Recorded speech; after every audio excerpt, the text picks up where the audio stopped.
అందుకే వాక్యజ్ఞుడు మహానుభావుడు. ఆయన పాదములు పట్టుకున్న వాడికి మాట్లాడడం అనేటటువంటి కళ అబ్బుతుంది.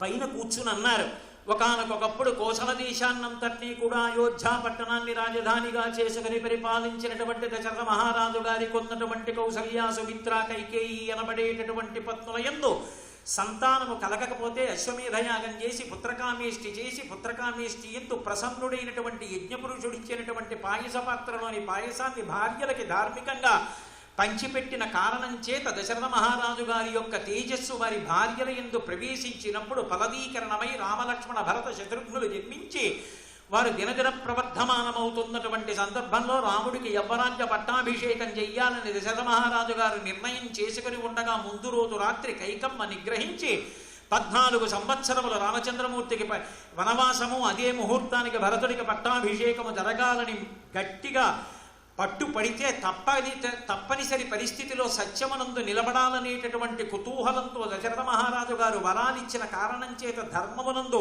సత్యమునందు తండ్రిని నిలబెట్టాలనేటటువంటి కుతూహలంతో రామచంద్రమూర్తి సీతమ్మతో లక్ష్మణస్వామితో అరణ్యవాసానికి వస్తే జనస్థానంలో రావణాసురుడు సీతమ్మని అపహరించి తీసుకొచ్చి కాంచనపట్టణమైనటువంటి లంకాపట్టణంలో దాచి ఉంచితే తదనంతర కాలమునందు సుగ్రీవుడితో స్నేహం చేసి ఒక్క బాణంతో వాలిని కొట్టినటువంటి రామచంద్రమూర్తికి ప్రత్యుపకారం చెయ్యడానికి సుగ్రీవుడు అన్ని దిక్కులకు వానరులను పంపితే దక్షిణ దిక్కుకి అంగదుడి నాయకత్వంలో వచ్చినటువంటి కొన్ని లక్షల వానర వీరులు ఉత్తర తీరంలో విడిది చేస్తే సీతమ్మ తల్లి జాడ కనిపెట్టడానికి రాత్రి లంకాపట్టణాన్నంతటినీ అన్వేషించి చిట్ట చివర అశోకవనంలో చిచ్చుపావృక్షం మీద కూర్చున్న నేను తెల్లవారుజావు కాలంలో యథావర్ణాం యథాలక్ష్మీం యథాలక్ష్మీంచరిశ్చితాం మస్రౌషం రాఘవశ్చాహం శైలమాసాదితామయ.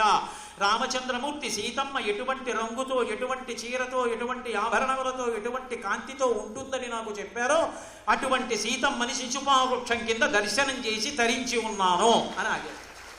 ఎప్పుడైతే రామకథ వినబడిందో, తనకు తెలిసున్న కథ తెలియని కథ రెండూ వినబడ్డాయో, తల్లికి ఒక్కసారి మళ్ళీ ప్రాణాల మీద ఆశ పుట్టి కంఠానికి వేసుకున్నటువంటి ఉరిని వదులు చేసి ఒక్కసారి పైకి చూసింది. చూసేటప్పటికీ తతశాకాంతరే లీనం దృష్ట్వా చలిత మానస వేష్టిదర్జున వస్త్రం తం విద్యుత్ సంఘాత పింగళం. ఆ కొమ్మల మధ్యలో బంగారు మెరుగుల యొక్క ముద్దల కిందకి చూస్తూ చిన్న రూపంతో తెల్లటి వస్త్రాలు కట్టుకొని స్వామి హనుమ దర్శనమైంది. మహానుభావుడు అక్కడ చనిపోవడానికి సిద్ధపడినటువంటి సీతమ్మ తల్లికి మళ్ళీ ప్రాణభిక్ష పెట్టారు. మళ్ళీ అదే సీతమ్మకి ప్రాణభిక్ష పెట్టి మళ్ళీ సముద్రం దాటి వచ్చేస్తుంటే పెద్ద రవం ఒకటి చేశారు. చేస్తే అక్కడ ఉన్న వానరులందరికీ ప్రాణాలు ఇలా ఉన్నాయి. హనుమ సీతమ్మ తల్లి దర్శనం చేశారా వీళ్ళ ప్రాణాలు నిలబడతాయి, లేదా సుగ్రీవుడు చంపేస్తాడు. ఏమిటి దానికి అర్థం? అంత నాదం చేశాడంటే సీతా దర్శనం అయిందా అవలేదా అంటే సర్వదా కృతకార్యౌసా హనుమాన్ నాత్ర సంశయ. ఆ రామ ఎప్పుడైనా హనుమకి ఒక కార్యం అప్పజెపితే ఆ కార్యం అవకపోవడం అన్నది ఉండదు. అటువంటి హనుమ అంత పెద్ద నాదం చేశారు అంటే సీతామాత దర్శనం అయింది అన్నారు. ఒక్కసారి ఆ సముద్రం నుంచి ఈవలి ఒడ్డుకి వస్తూ ఇన్ని లక్షల మంది వానరులు సీతమ్మ దర్శనం అయిందా లేదా అని ఎదురు చూస్తూ రక్తపోటుతో రక్తం పరుగులు తీస్తోంది రక్తనాళాలలో. ఒంటికాలు మీద ఎదురు చూస్తుంటే దృష్ట్వా సీతేతి విక్రాంత సంక్షేపే నంజవేదయత్. చూడబడెను సీతమ్మ అన్న మాట చెప్పి ఇంతమంది వానరుల యొక్క ప్రాణాలు నిలబెట్టారు. అయింది. సీతమ్మ తల్లి నియతాం అక్షతాం సీతాం రఘమాయన్యవేదయత్. పరమనియమంతో శీలంతో సీతమ్మ తల్లి జీవించి ఉన్నదన్న శుభవార్త రామచంద్రమూర్తికి నివేదించి రామచంద్రమూర్తి ప్రాణాలు నిలబెట్టారు. రామచంద్రమూర్తి సంతోషించారు. సంతోషించిన తరువాత మళ్ళీ సముద్రానికి సేతువు కొట్టి ఈవలి ఒడ్డుకు వచ్చారు. వచ్చినప్పుడు ఇంద్రజిత్ బ్రహ్మాస్త్రాన్ని ప్రయోగించాడు. వానర వీరులందరూ పడిపోయారు, రామలక్ష్మణులు కూడా పడిపోయారు. ఒక్క ఇంద్రజిత్ యొక్క యుద్ధ వైభవం తెలిసిన్నవాడు కాబట్టి విభీషణుడు తప్పుకున్నాడు. బ్రహ్మాస్త్రము చేత బంధింపబడరు కాబట్టి మహానుభావుడు స్వామి హనుమ తప్పుకున్నారు. అందరూ పడిపోయారు. విజయఢంకా కూడా మోగించేశాడు రావణాసురుడు. అటువంటి సమయంలో చేతిలో కాగడా పట్టుకుని ఏ వీరుడు ఏ స్థితిలో ఉన్నాడో చూడడానికి వెడుతున్నారు. జాంబవంతుడు కనపడ్డాడు. వానర వీరులలో పెద్దవాడు. కందులు మూతలు పడిపోయి ఒళ్ళంతా అంగుళం స్థలం లేకుండా బాణాలు కొట్టేశాడు ఇంద్రజిత్. పడిపోయి ఉన్న వాడి దగ్గరికి వెళ్ళి విభీషణుడు కాగడా పట్టుకుని తాతా అని పిలిచాడు. జాంబవంతుడు కన్నులు విప్పాడు. విప్పి అన్నాడు, హనుమ కుశలమా అని అడిగాడు. తాత, ఇన్ని బాణపు దెబ్బలు తిని రక్తమంతా పోయినటువంటి కారణం చేత నీకు శరీరంలో పైత్యం ప్రకోపించి బహుశా రామలక్ష్మణులు కుశలమా అని అడగవలసిన వాడివి హనుమ కుశలమా అని అడుగుతున్నావని అనుకుంటున్నాను. రామలక్ష్మణులు కుశలమా అని ఎందుకు అడగలేదన్నాడు. నాయనా, నేను రామలక్ష్మణులు కుశలమా అని అడగాలన్న విషయం జ్ఞాపకం లేక కాదు. యస్మిన్ జీవతి వీరేతు హనుమాన్ జుజ్జిత ప్రాణే జీవంతోపి వయం హతాః తస్మిన్ జీవతి వీరేతు హతమప్యహతం బలం హనుమాన్ జుజ్జిత ప్రాణే జీవంతోపి వయం హతాః. వానర వీరులందరూ పడిపోయినా సరే, నిహతులైపోయినా సరే, మృత్యువుని పొందినా సరే, హనుమ ఒక్కరు జీవించి ఉంటే వీళ్ళందరూ బ్రతుకుతారు. వీళ్ళందరూ బ్రతికి ఉన్నా సరే హనుమ ఒక్కరు శరీరాన్ని విడిచిపెట్టేస్తే వీళ్ళు బ్రతికి చనిపోయిన వాళ్ళే. అందుకే హనుమ బ్రతికి ఉన్నారా అని అడిగాను అన్నారు. ఇంకొకడైతే ఇంత పెద్ద కితాబునందుకున్నందుకు తాత ఇక్కడే ఉన్నాను అని వక్షస్థలాన్ని విరిచి నిలబడతాడు. కానీ గబగబా కిందకు వంగి జాంబవంతుడి పాదములు పట్టుకొని తాత హనుమ నీ కుశలం అడుగుచున్నాడు అన్నాడు. నాయన, ఉత్తర క్షణం నువ్వు వేగాన్ని పుంజుకుని ఎక్కడో 100 యోజనముల సముద్రానికి ఆవలి ఉన్న కాంచనలంక నువ్వు ఉత్తర క్షణంలో బయలుదేరి హిమాలయ పర్వతాల్లో కైలాసానికి వృషభానికి మధ్యలో ఉన్నటువంటి ఓషధి లతలు ఉన్నాయి. మృత సంజీవని, విశల్యకరణి, సంధానకరణి, సువర్ణకరణి అని ఆ 4 ఓషధుల్ని తీసుకురావాలి. తీసుకొస్తే చచ్చిపోయిన వాళ్ళు బతుకుతారు. ఎవరి కోసం అవి తీసుకురాబడ్డాయో వాళ్ళే బతుకుతారు. అందుకే రాక్షస వీరులు బ్రతకలేదు. కాబట్టి ఆ ఓషధుల్ని నువ్వు తీసుకురా. మృత సంజీవని, చచ్చిపోయిన వాళ్ళు బ్రతుకుతారు. విశల్యకరణి, బాణముల యొక్క చివరి భాగములు శరీరములలో ఉండిపోయి బాధపడుతున్న వాళ్ళ శరీరముల నుండి బాణపు ములుకులు కిందకి నేల రాలిపోతాయి. అలాగే రక్తమంతా ఓడిపోయి వివర్ణమైన వాళ్ళలోకి మళ్ళీ రక్తము ప్రవేశించి కాంతి పుంజుకుంటారు. ఎముకలు విరిగిపోయిన వాళ్ళకి ఎముకలు అంటుకుంటాయి. ఈ 4 చెయ్యగలిగినటువంటి 4 ఓషధులు ఉన్నటువంటి సంజీవని పర్వతాన్ని ఉత్తర క్షణంలో తీసుకురమ్మన్నారు. ఆ ఓషధులను తీసుకురమ్మన్నారు. అంతే, ఒక మెరుపు మెరిసినట్టు అయిందంటే మహానుభావుడు ఇక్కడి నుంచి బయలుదేరి వెళ్ళిపోయారు.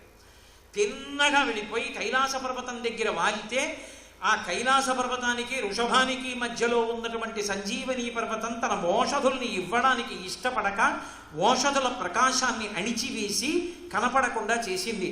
రామకార్యానికి పనికి రాకుండా దాక్కుంటారా అని సంజీవని పర్వతాన్ని పెల్లగించి తీసుకొచ్చి లంకాపట్టణంలో యుద్ధభూమిలో దింపి మళ్ళీ వానర వీరులందరూ బ్రతికేటట్టు చేశారు. అప్పుడే చెప్పాడు ఇంద్రజిత్, వానర వీరులందరూ నిహతులైపోయారు నాన్నగారు, మనకి స్వాధీనమైపోయింది, ఇక మీరు యథేచ్ఛగా మీ కోరిక తీర్చుకోవచ్చని. ఆయన చెప్పినంతసేపు పట్టలేదు. వానర వీరులందరూ మళ్ళీ పైకి లేచి జై శ్రీరామచంద్రమూర్తికి జై అంటున్నారు. వచ్చి చూశారు, స్వామి హనుమ తెచ్చినటువంటి సంజీవని పర్వతాన్ని మళ్ళీ తీసుకెళ్లి యథాస్థానంలో ఉంచారు.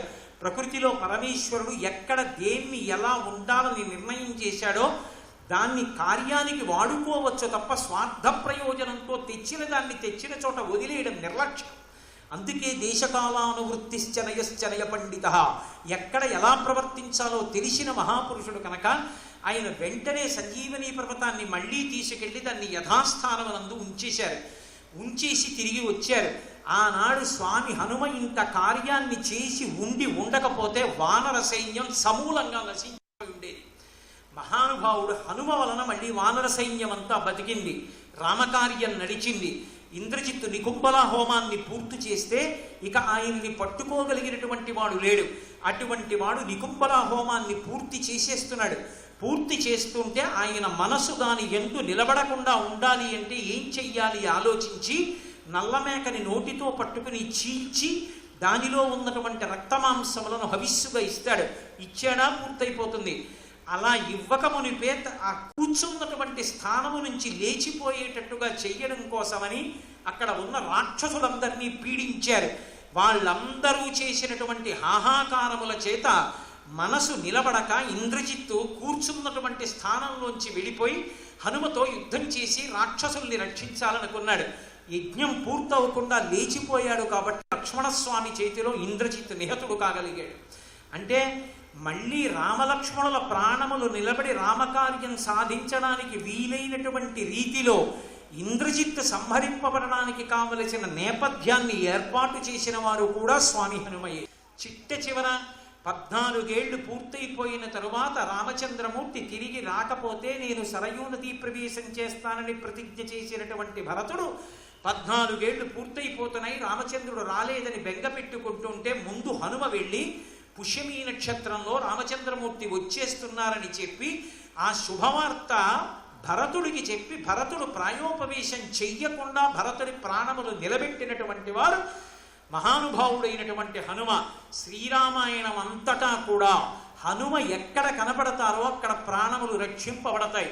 అందుకే ఇప్పటికీ సుందరకాండ ఎందుకు పారాయణ చేస్తారంటే 2 కారణములు. సుందరకాండ యందు హనుమ యొక్క కంఠం చేతనే ఎక్కడెక్కడ ఎప్పుడెప్పుడు ఎంతెంత వరకు రామకథ చెప్పబడాలో అంతంత చెప్పబడింది. 2 రామ కథ ఎక్కడ చెప్పబడుతుందో అక్కడ చచ్చిపోయే వాళ్ళు బతుకుతారు. 2 ఎక్కడ హనుమ యొక్క వైభవం కీర్తింపబడుతుందో హనుమ వస్తారో అక్కడక్కడ తప్పకుండా లోకమునకు శుభం జరుగుతుంది. అందుకే రామాయణం మీద ప్రవచనం చేసిన, సుందరకాండ పారాయణ చేసిన, శృంగగిరి పీఠాధిపత్యం వహించినటువంటి చంద్రశేఖర భారతీ మహాస్వామి వారు పక్కన వేరు ఆసనం వేసి దానికి పాదపీఠం పెట్టి ఆసనంలో మల్లెపూలు వేసిన తరువాత పారాయణ ప్రారంభం చేసేవారు. ఎందుచేత అంటే అంత గొప్పవారైన హనుమ కేవలం తనను కీర్తించినంత మాత్రం చేత రారు. ఎత్ర ఎత్ర రఘునాథ కీర్తనం తత్ర తత్ర కృతమస్తకంజలిం భష్పమారి పరిపూర్ణలోచనం మారుతిం నమతరక్షసంతకం. ఎక్కడెక్కడ రామచంద్రమూర్తి యొక్క గుణగానము జరుగుతుందో, ఎక్కడ రామనామము చెప్పబడుతుందో అక్కడక్కడ సంప్రీతి చెందినటువంటి హనుమ వచ్చి కూర్చుంటారు. ఎక్కడెక్కడ హనుమ వచ్చి కూర్చుంటారో అక్కడక్కడ చచ్చిపోయేవాళ్ళు కూడా బతుకుతారు. అంటే చచ్చిపోయేవాడు కూడా బతుకుతాడు అంటే ఇంకా అసలు ఎవరి దుఃఖమైనా తీర్చగలిగినటువంటి గొప్ప లక్షణము స్వామి హనుమయందు ఉన్నది. అందుకే వాయుపుత్రుడు కనుక, వాయువే ప్రాణము కనుక ప్రాణములు పోయే వాళ్ళకి కూడా ప్రాణం పోస్తారు మహానుభావుడు. అంతటి గొప్ప లక్షణం ఉన్నవారు. ఆయన లాంటి ఇంద్రియ నిగ్రహం ఉన్నవాడు లోకంలో కనబడడు. స్వామి హనుమ యొక్క ఇంద్రియ నిగ్రహం గురించి చెప్పకుండా చెప్పడం అంటే వాల్మీకి మహర్షికే చెల్లింది. ఒక చోట సుందరకాండలో రావణాంతఃపురాన్ని వర్ణిస్తూ ఒక మాట అంటారు. సవేశ్వజాలం బలవాన్ దదర్శాభ్యాసక్త వైఢూర్య సువర్ణజాలం యథామహత్స్రావృషిమేఘజాలం విద్యుచ్చినబ్ధం సవిహంగజాలం అంటారు. రావణాంతఃపురంలో ఒక చోట ఒక కిటికీకి ఒక పరదా కట్టబడింది.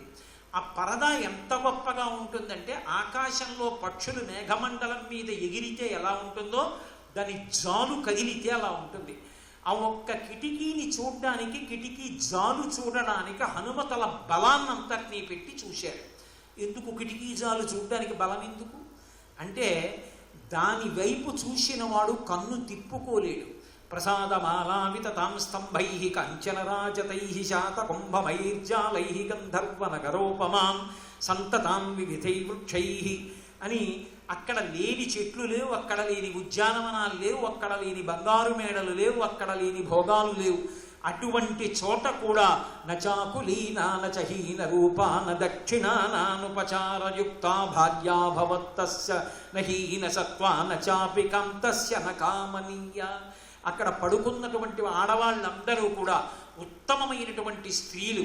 ఇంతమంది స్త్రీలను చూసిన, ఈ అంతఃపురాన్నంతటినీ చూసిన, అంత గొప్ప గొప్ప అలంకారాలు చూసిన, ఆఖరికి వంటశాలలో ఉన్నటువంటి వండబడిన వస్తువుల వంక చూసిన, వాటి వాసనలు పీల్చిన, పానశాలలో మత్తెక్కించేటటువంటి ఆ పానపాత్రలలోంచి వచ్చిన వాసనలు చూసిన, ఇది సీతమ్మ ఉన్న జాడ కాదు, సీతమ్మ లేదని విడిచిపెట్టి వెళ్ళిపోయారు తప్ప ఒక్క దాని చేత కూడా ఆకర్షింపబడి నిలబడలేదంటే ఆయన ఇంద్రియ నిగ్రహం అటువంటి.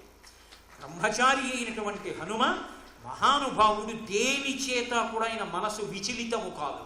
ఏ కార్యం కోసం బయలుదేరి వచ్చారో ఆ సీతామాత దర్శనం తప్ప వినా ఎంత గొప్ప వస్తువు ఆయన కళ్ళకి కనపడినప్పటికీ కూడా దాని చేత ఆకర్షితులై అలా నిలబడిపోవడం కానీ, వచ్చిన కార్యాన్ని మర్చిపోవడం కానీ ఆయన యందు ఎప్పుడూ లేదు. గుక్కెడు మంచినీళ్లు ఆయన సుందరకాండలో తాగారు అని వాల్మీకి మహర్షి చెప్పలేదు. అంటే అంత కష్టపడినప్పటికీ కూడా కించిత్ ఆహారాన్ని కానీ కొద్దిగా పానీయాన్ని కానీ ఆయన పుచ్చుకోలేదు. అంటే సీతమ్మ తల్లి దర్శనం కోసం ఆయన ఎంత తపస్సు చేశారో అర్థమవుతుంది. అంతటి మహానుభావుడు తన్ని తాను పరిశీలించుకోవడం అంటే ఆయన తరువాతే. ఇంత చేసినా సీతమ్మ తల్లి దర్శనం కాకపోతే అందుకు చదువుతారు సుందరకాండ. చిన్న కష్టం వస్తే మృత్పిండం నేల మీద పడితే నేలకు అంటుకుపోయినట్టు అంటుకుపోతాం. అదే స్వామి హనుమ అయితే బంతిపైకి లేచినట్టు లేస్తారు. అనిర్వేద శ్రియోమూలం అనిర్వేద పరం సుఖం అనిర్వేదో హి శరతం సర్వార్థేషు ప్రవర్తక కరోతి సఫలం జన్మో కర్మయత్తత్ కరోతి సహా తస్మాద్ అనిర్వేద కృతం యత్నం చేష్టేహేముత్తమం అంటారు. ఎవడు దుఃఖానికి శోకానికి లోనైపోతాడో వాడు జీవితంలో దేన్ని సాధించలేడు. ఎవడు ప్రయత్నంతో ఉత్సాహాన్ని పుంజుకుని సంతోషాన్ని కల్పించుకుని కార్యాన్ని సాధించడానికి ప్రయత్నం చేస్తాడో అటువంటి వాడు సాధించలేనటువంటి కార్యం లేదు. అందుకే సీతాన్వేషణాన్ని మళ్ళీ రెట్టించిన ఉత్సాహంతో చేస్తానని లంకాపట్టణాన్ని అంతటినీ అన్వేషించారు. 4 అంగుళాలు విడిచిపెట్టకుండా చూసినప్పటికీ కూడా ఎక్కడా సీతమ్మ తల్లి యొక్క దర్శనం అవ్వలేదు. ఎందుకు నాకు సీతమ్మ తల్లి దర్శనం అవ్వలేదని ఆలోచన చేశారు. ఇక్కడ సీతమ్మ లేదందామా? దీర్ఘదృష్టితో చూడగలిగినటువంటి వాడు మహానుభావుడు. అదిగో ఆ జటాయువు యొక్క సోదరుడు ఆనాడు అక్కడి నుంచి చూసి చెప్పాడు. పైగా రామకార్యం మీద వెడుతున్న వాళ్ళకి మాట సాయం చేసినంత మాత్రం చేత సంపాతికి కాలిపోయిన రెక్కలు వచ్చాయి. అంటే సీతమ్మ తల్లి ఇక్కడ ఉంది. సంపాతి చెప్పిన వాక్యము సత్యము కాబట్టి సీతమ్మ ఉన్నది. మరి దోషం ఎక్కడున్నది? ఎక్కడో నా ప్రయత్నంలో దోషం ఉన్నది. నేను బయలుదేరినప్పుడు నమస్కారం చేసినప్పుడు సీతమ్మకి నమస్కారం చెయ్యలేదు. నా ప్రయత్నము చేత సీతమ్మ నా చేత చూడబడుతుందనుకున్నాను తప్ప సీతమ్మ అనుగ్రహము చేత సీతమ్మ నా చేత చూడబడాలని నేను అనుకోలేదు. ఇది నా దోషం అని నమోస్తు రామాయ సలక్ష్మణాయ దేవ్యై చ తస్యై జనకత్మజాయై నమోస్తు రుద్రేంద్రయమానినేభ్యో నమోస్తు చంద్రార్కమరుద్గణిభ్యః అని దేవతాగణాలకి సీతమ్మకి రామచంద్రమూర్తికి అందరికీ నమస్కరించి వెంటనే అక్కడ ఉన్నటువంటి అశోకవనానికి వెళ్ళి శిశుపావృక్షం మీద కూర్చున్నంత మాత్రం చేత తల్లి సీతమ్మ యొక్క దర్శనమైంది. ఎంత శీల వైభవంతో తల్లి అవ్యక్త రేఖామివ చంద్రరేఖాం పాంసు ప్రసిద్ధామివ హేమరేఖాం క్షత ప్రరూఢామివ బాణరేఖాం వాయుప్రభిన్నామివ మేఘరేఖాం అని భర్త పక్కన లేని కారణం చేత అపారమైన శోకంతో ఉంటుంది నా తల్లిని భావించారో ఆ భావన ఎలా చేశారో అలాగే సీతమ్మ శిశుపావృక్షం కింద దర్శనమిచ్చింది. పొంగిపోయారు మహానుభావుడు. హనుమయందు ఉన్న గొప్పతనం ఏమిటంటే సీతమ్మ తల్లిని ముట్టుకోకుండా సీతమ్మ తల్లి యొక్క కళ్ళ నుంచి కారుతున్నటువంటి నీటి బిందువుల్ని తన వేలితో తుడవడం కాదు, ఆమెకి రామకథ చెప్పారు. రామకథ చెప్పారు. తల్లి ఒకటి అడిగింది, అసలు నరులకు వానరులకు సమాగమం ఎలా కుదిరింది? యాని రామస్య లింగాని లక్ష్మణస్య చ వానరా తాని భూయ సమాచత్వా నమాంశోక సమావిషేత్తంది.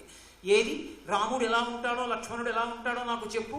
అధాంగ పూజలో పాదముల నుంచి శిరస్సు వరకు చెప్పినట్టు త్రిస్థలం భజ్జా అని రాముని యొక్క శరీరాన్నంతటినీ కూడా కింద నుంచి పైకి పైనుంచి కిందకి వర్ణించడం కాదు, రాముని యొక్క వైభవాన్ని చెప్పారు. యజుర్వేద వినీతశ్చ వేద విద్భిస్సు పూజిత ధనుర్వేదే చ వేదేషు వేదాంగేషు నిశ్చిత తేజసాదిత్య సంకాచ క్షమయా పృథివీ సమః బృహస్పతి సమో బుద్ధ్యా యశసో వాసవో సమః.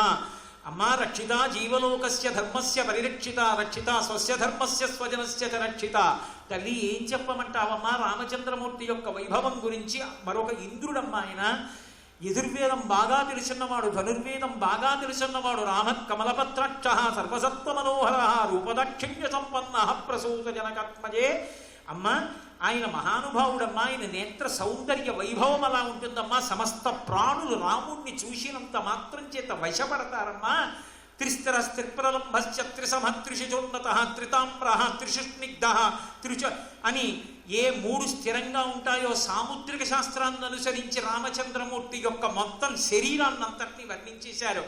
రామచంద్రమూర్తి యొక్క గుణగానం విని పరవశించిపోయినటువంటి సీతమ్మకి వచ్చినవాడు రామచంద్రమూర్తి యొక్క దాసానదాసుడే అన్న నమ్మకం కలిగిన తరువాత నేను హనుమని అని చెప్పకుండా వానరోహం మహాభాగే దూతో రామస్య ధీమతః రామనామాంకితం చేదం పశ్య దేవ్యంగుళీయకం ప్రత్యయార్థం తవానీతం తేన దత్తం మహత్మన సమాస్మితి భద్రం తే క్షీణ దుఃఖపలాట్యసి.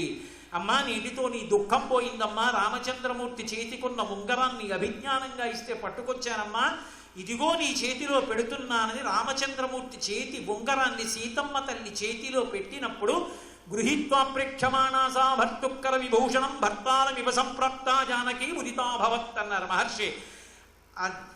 యాదేవీ సర్వభూతేషు లజ్జారూపేణ సంస్థిత నమస్తస్యై నమస్తస్యై నమస్తస్యై నమో నమః అని దుర్గా సప్తశతిలో చెప్పినట్టుగా ఒక్కసారి కాలము కాని కాలంలో అనుకోకుండా అకస్మాత్తుగా రామచంద్రమూర్తి వచ్చి ఎదురుకుండా నిలబడినప్పుడు సీతమ్మ తల్లి ఎంత ఆనందాన్ని పొందేస్తుందో అంత ఆనందాన్ని పొందేసి బుగ్గలు ఎర్రపడిపోయి లజ్జతోటి ఆ ఉంగరాన్ని పట్టుకొని పరమానందంతో 10 నెలల నుంచి కంటికి పంటికి ఏకధారగా ఏడుస్తున్న సీతమ్మ ఏడుపు ఆపి పరమానందంతో ఉంగరాన్ని గుండెలకు అద్దుకొని పరవశించిపోయినటువంటి సీతమ్మని దర్శించి శోకాన్ని పోగొట్టి తన మాటల చేత మాట వైభవాన్ని ఆవిష్కరించిన ఏకైకమూర్తి స్వామి.